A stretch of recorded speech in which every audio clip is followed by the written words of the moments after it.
द्वितीय पाठ स्वर्ण काकः। स्वर्ण काकः, स्वर्ण मतलब सोना, काकः मतलब कौवा, सोने का कौवा। पढ़ते हैं पाठ। प्रस्तुतो अयम पाठः श्री पद्म शास्त्रिणा विरचितं विश्व कथा शतकम् इति कथा संग्रहात् गृहीतो अस्ति।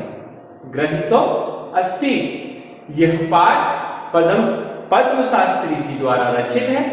यह विश्व कथा साहित्य नामक कथा संग्रह से लिया गया है। गृहीतो अस्ति, लिया गया।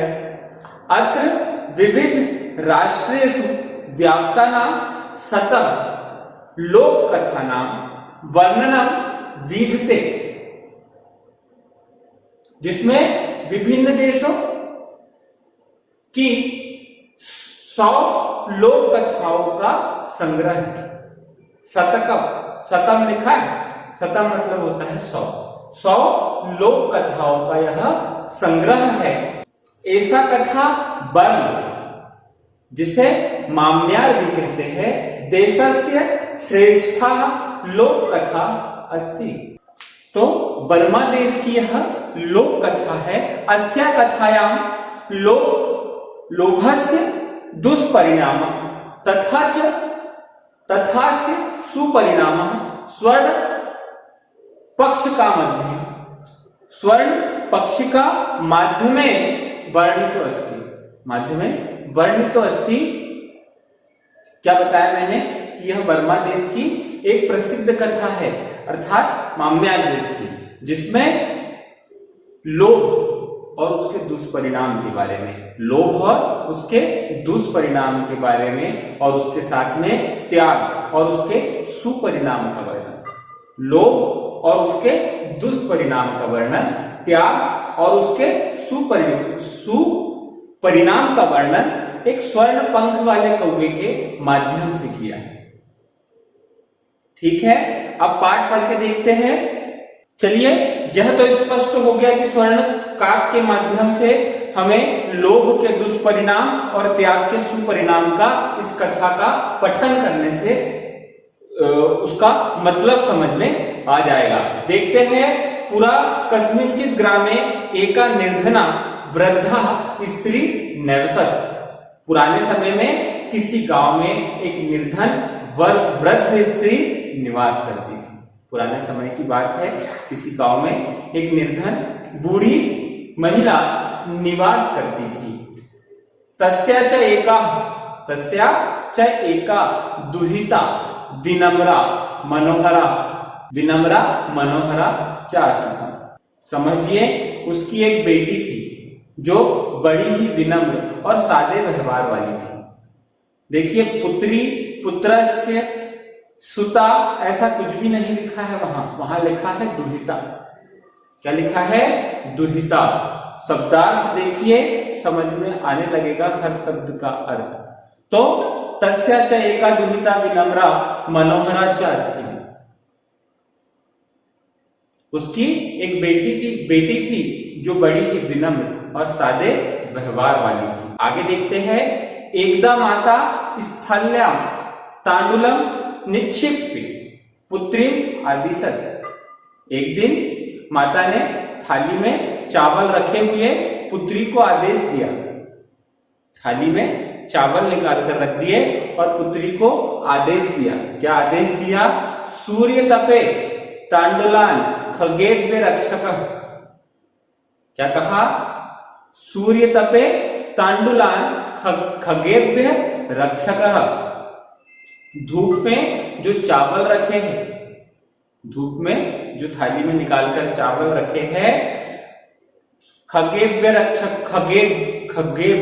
खगेभ्य मतलब होता है पक्षी। तो पक्षियों से रक्षेभ्य मतलब रक्षा करने, रक्ष मतलब रक्षा करने के लिए उससे आदेशित कर दिया उसकी मां ने। आगे देखते हैं। किंचित कालांतरम एको विचित्रः काकः समुड्ड्य तस्या समीपम आगच्छत्। चावल रखे थे थाली के अंदर, वह जो बालिका थी उसकी रक्षा कर रही थी। कुछ समय बाद, किंचित कालांतरम, कुछ समय बाद, एको विचित्र काकः, एक विचित्र सा कौवा समुड्य तस्य समीपम अगच्छत, उड़ता हुआ उसके पास में आ गया। किसके पास?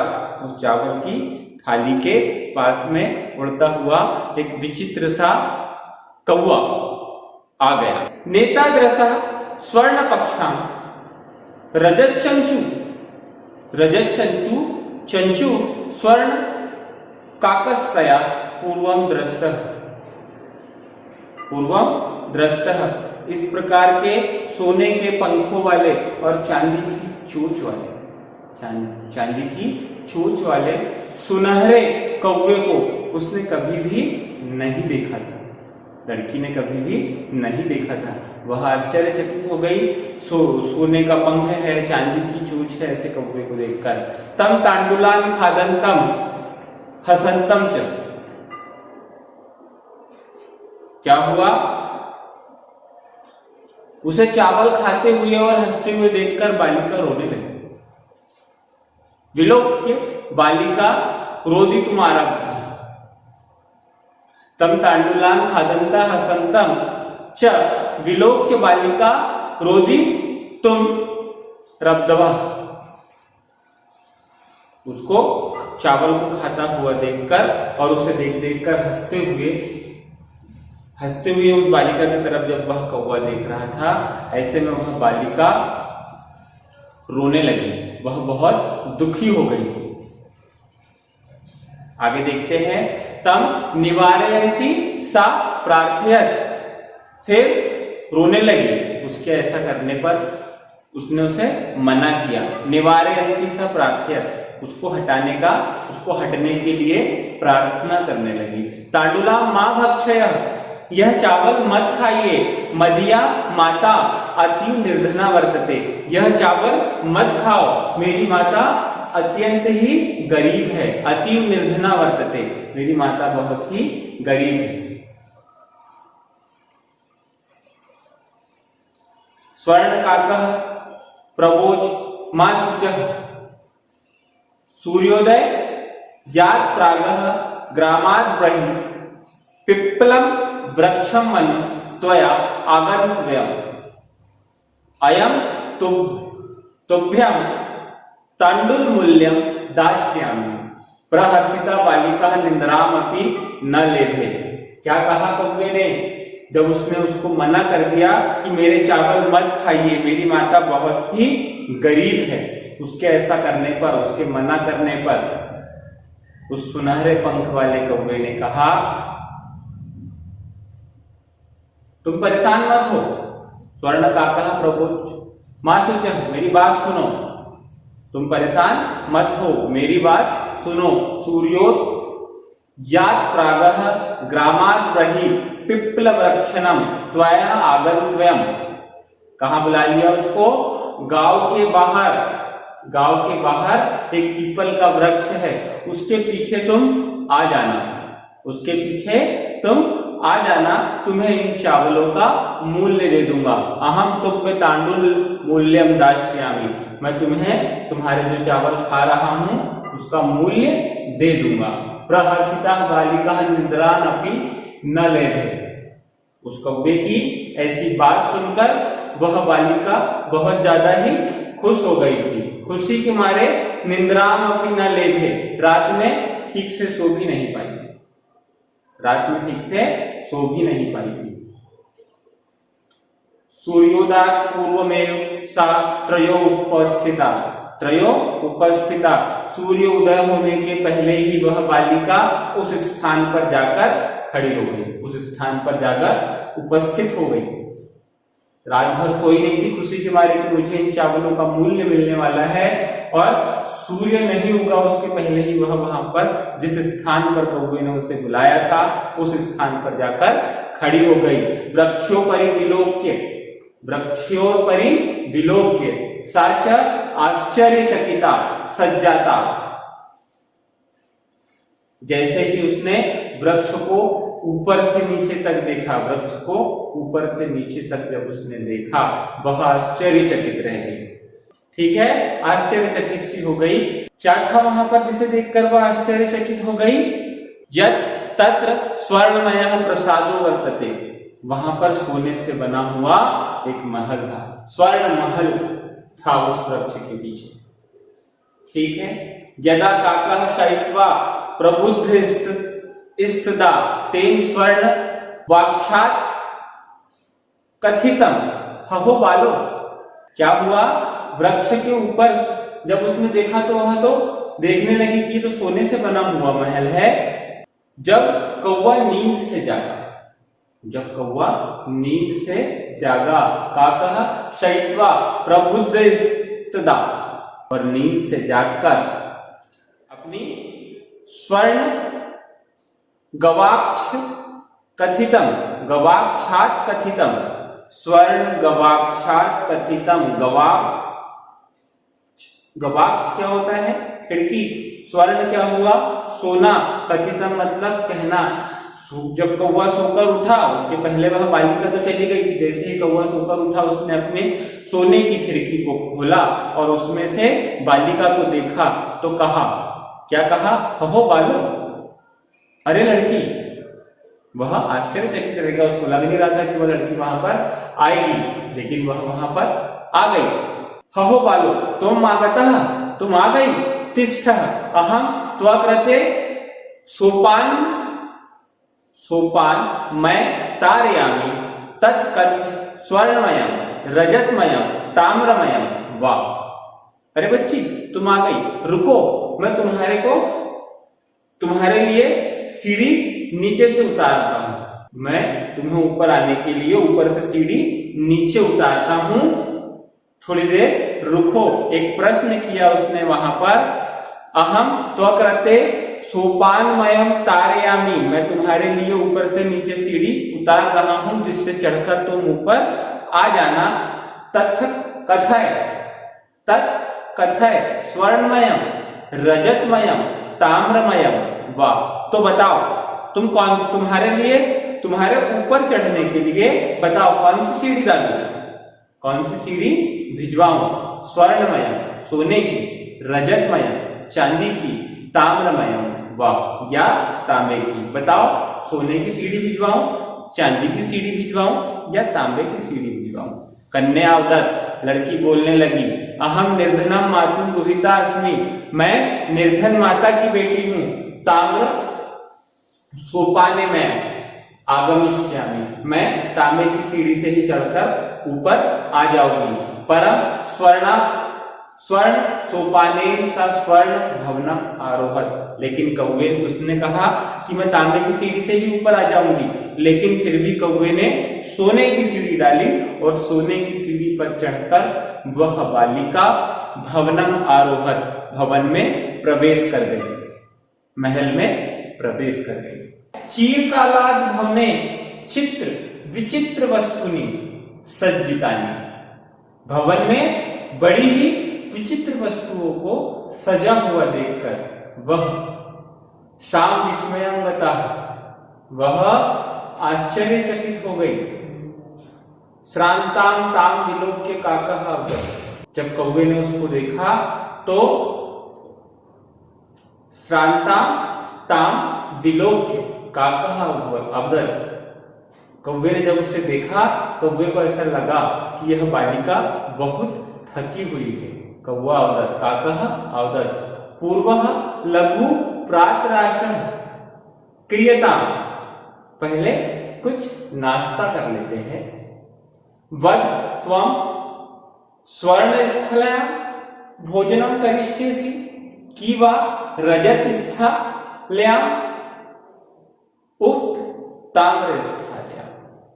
चलो पहले, मुझे लग रहा है तुम बहुत थकी हुई हो, चलो सबसे पहले नाश्ता कर लेते हैं।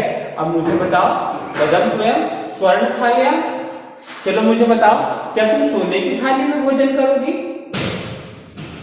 कि वा रजत स्थाल्यां, की चांदी की थाली में भोजन करोगी? उत ताम्र स्थल्यां, या तांबे की थाली में भोजन करोगी? बालिका अवदत्, बालिका ने उत्तर दिया ताम्र स्थल्यां, एव अहम निर्धना भोजनं करिष्यामि। नहीं, मुझे तांबे की थाली में भोजन करना है। क्यों? क्योंकि हम निर्धन लोग हैं, हम तांबे की थाली में भी भोजन कर सकते हैं। बालिका ने ऐसा कहा। आगे, तदा स आश्चर्यचकिता सज्जाता यदा स्वर्णकाकेन स्वर्णथाल्यां भोजनम परिवेशितम। लेकिन कौवे ने वैसा ही जैसा सीढ़ी के साथ में हुआ था, स्वर्ण की सीढ़ी पहुंचाई थी, ऐसे ही कौवे ने सोने की थाली में भोजन परोसकर उस बालिका को प्रेषित किया या उस बालिका को दिया। ऐसा देखकर वह बालिका आश्चर्यचकित है। न एतादृशं स्वादु भोजनम अधावधि बालिका खादितवती। बालिका ने इतना स्वादिष्ट भोजन आज तक के कभी भी नहीं खाया था। आज तक के कभी भी इतना स्वादिष्ट भोजन का सेवन उस बालिका ने नहीं किया था। काको अवदत् बालिके। कौवा उस बालिका से कहने लगा, अहम इच्छामि, मेरी इच्छा है कि यत् त्वं सर्वदा अत्रैव तिष्ठः। मेरी यह इच्छा है कि तुम हमेशा इस राजमहल में मेरे साथ में रहो। अत्रैव तिष्ठः मतलब यहाँ पर रहो। परम तौ मातु तू एकाकिनी वर्तते। लेकिन तुम्हारी माता की तुम एक अकेली ही बालिका हो। अतः त्वं शीघ्रमेव स्वगृहं गच्छ। इसलिए तुम अब जल्दी से अपनी मम्मी के पास में यहाँ से चले जाओ। मेरी इच्छा तो है तुमको रोकने की कि तुम हमेशा मेरे साथ रहो, लेकिन तुम अपनी माता की इकलौती पुत्री हो, इसलिए तुम जल्दी से अपने घर चले जाओ। इत्युक्त्वा काकः कक्षाभ्यनरात् त्रिस्रः मंजुषाः निस्राया ताम प्रत्यवदत्। बालिका गई और वहां पर उसे स्वर्ण की थाली में भोजन, स्वर्ण की सीढ़ी से ऊपर ले जाना और फिर एक छोटी सी पेटी में बहुत सारा मूल्य दे देना, एक स्वर्ण काकः के द्वारा, स्वर्ण कौवे के द्वारा। आगे कहानी को आगे बढ़ाते हैं। लिखा है, तस्मिन्नेव ग्रामे एकः अपरा लुब्धा वृद्धा न्यसत्। उसी गांव में एक बहुत लालची वृद्ध महिला निवास करती थी। तस्यापि एका पुत्री आसीत्। उसकी भी एक पुत्री थी। उसकी भी एक पुत्री थी। ईर्षायाः सा तस्य स्वर्णकाकस्य रहस्यं ज्ञातवती। अपनी ईर्षा भावना के कारण उसने उस सुनहरे कौवे के रहस्य को जानने की कोशिश करी और अंत समय में उसने वह रहस्य जो था स्वर्ण कौवे वाला, वह रहस्य जान लिया। लालची प्रवृत्ति के जो लोग होते हैं वह ऐसी चीजों में ज्यादा ध्यान देते हैं। तो उसने आसानी से वह राज जान लिया कि यह जो गरीब परिवार था, गरीब माँ और बेटी थी, वह अचानक से इतनी अमीर कैसे बन गई। उसे पता चला कि ऐसा ऐसा स्वर्ण कौवा आया था और उसने ऐसा किया। बुढ़िया को सारा कुछ ऐसा पता चल गया था। सूर्यतापे तांडुलान निक्षिप्य तयापि स्वसुता रक्षार्थं नियुक्त्वा। उसने भी वैसा ही किया। चावलों को धूप में रखकर उसने भी अपनी बेटी को रक्षा करने के लिए वहां पर नियुक्त कर दिया। नियुक्त करना मतलब पहरेदारी करने के लिए खड़ा कर दिया। ठीक है, जैसा इसके पहले हुआ था वैसा ही वह भी करने की कोशिश कर रही थी। आगे देखते हैं। तथ्यो स्वर्ण पक्ष काकः तंडुलान भक्षयन् तामपि तत्रैव कार्यत्। क्या हुआ? स्वर्ण पंख वाला कौवा पहले की तरह फिर से वहां पर आया और चावल खाने लगा। तंडुलान भक्षयन् तमापि तत्रैव कार्यत्। चावल को उसी प्रकार से खाने लगा। प्रास्त्र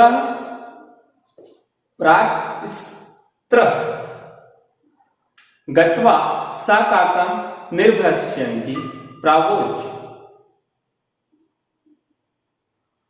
उस लड़की ने भी उसे ऐसा करने के लिए मना कर दिया, मना करने लगी, मेरे चावल मत खाओ। जैसा वो लड़की ने कहा था वैसा ही यह लड़की भी निर्भस्यामि प्रावोच बोलने, यानी कहने का मतलब बोलने लगी, मेरे चावल मत खाओ।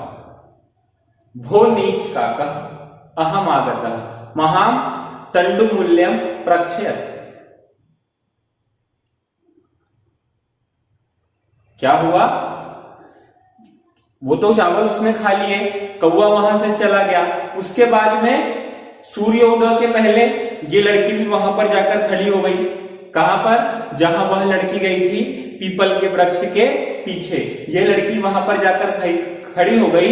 गत्वा स काकम निर्भर्षयन्ति प्रावोच, और बिना घबराए वहां पर जोर से आवाज निकालने लगी, भो नीच काकः अहम आगतः महाम तांडुलस्य मूल्यम प्रक्षयत्।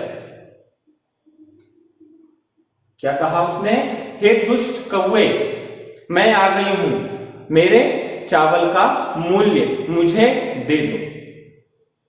काको ब्रवीत, कौवे ने कहा, अहम त्वं कृते सोपानम अवतारयामि, मैं तुम्हारे लिए सीढ़ी पहुंचाता हूं, उसमें चढ़कर तुम ऊपर आ जाओ। तत्कथ स्वर्णमय रजतमय ताम्रमयम वा, तो बताओ कौन से कलर, किस चीज की सीढ़ी आप तुम्हारे लिए पहुंचाऊं, सोने की बनी हुई सीढ़ी, चांदी की बनी हुई सीढ़ी, या तांबे की बनी हुई सीढ़ी। कौवे ने उससे भी वही प्रश्न किया, लेकिन वहां पर लड़की, जो पहले लड़की थी, गरीब जो बालिका थी, उसने तांबे की सीढ़ी से जाने का आग्रह किया था। यहां पर देखते हैं, गर्वितया बालिकाया प्रोक्तम, घमंडी बालिका ने, गर्वितया घमंडी बालिका ने कहा, स्वर्णमयेन सोपानेन अहम आगच्छामि, मैं तो सोने की सीढ़ी से आऊंगी, सोने की सीढ़ी मेरे लिए भिजवाइए। परम स्वर्णकाकस्य कृते ताम्रमयम सोपान में प्रयाच्छत्, लेकिन उसकी मांग सोने की सीढ़ी की थी, लेकिन स्वर्ण पंख वाले कौवे ने उसके लिए तांबे की सीढ़ी भिजवाई। स्वर्ण काकस्ताम भोजनमपि ताम्र भाजने एवं अकार्यत, भोजन भी जब उसे परोसा गया तो तांबे की थाली में उसके सामने भोजन परोसा गया। प्रतिनिवृत्त काले स्वर्ण काकेन कक्षाभ्यंतरात् त्रिशः मंजुषा तत्पूर्व समुक्षिप्ता। क्या हुआ, जब उसकी विदाई का समय आया, प्रति निवृत्त काले, जब उस बालिका को घर भिजवाने का समय आया, तब कौवे ने वैसे ही अंदर गया कक्ष में और पेटियां निकालकर लेकर आ गया वहां पर और उसके सामने रख दी। लोभादिष्टा सह बृहत्ताम मंजुषाम गृहत्वती, लोभी थी वह बालिका, उसने सबसे बड़ी पेटी उठाकर लेकर जाने लगी। गृहमागत्य सा तर्सिता यावत मंजूषा उद्घाट्य थी। उस बड़ी सी पेटी को लेकर वह कहां आ गई, अब अपने घर आ गई, और जैसे ही घर आई जल्दी जल्दी में उस पेटी को उसने खोला। तावत तस्याम भीषण कृष्ण सर्पो विलोकितः, जैसे ही उसने उस पेटी को खोला, उस पेटी के अंदर से बहुत ही काले रंग का भीषण कृष्ण सर्पो विलोकितः, बहुत अत्यधिक काला सर्प उसे उस पेटी के अंदर दिखाई दिया। सर्प मतलब सांप, अत्यधिक काला सर्प उस पेटी के अंदर उस बालिका को दिखाई दिया। लुब्धा बालिकायाः लोभस्य फलं प्राप्तम्, लालची बालिका को अपने लोभ का फल प्राप्त हो चुका था। किसके रूप में, काले सर्प के रूप में। तदंतरम शालोभः पर्यतज्यत, उसके बाद से उस लड़की ने लोभ का पूरी तरीके से खात्मा कर दिया। अब वह लड़की लोभी नहीं रही। तो यह था आपका पाठ जिसका नाम था स्वर्ण का ग। इस पाठ से बहुत सारी सीखने को मिलती है। लोभी नहीं बनना है और हमेशा शांत स्वभाव के रहना है, किसी भी चीज का घमंड नहीं करना है। ऐसी बहुत सारी चीज यह पाठ हमें देकर जाता है। अब देखेंगे इसके अभ्यास।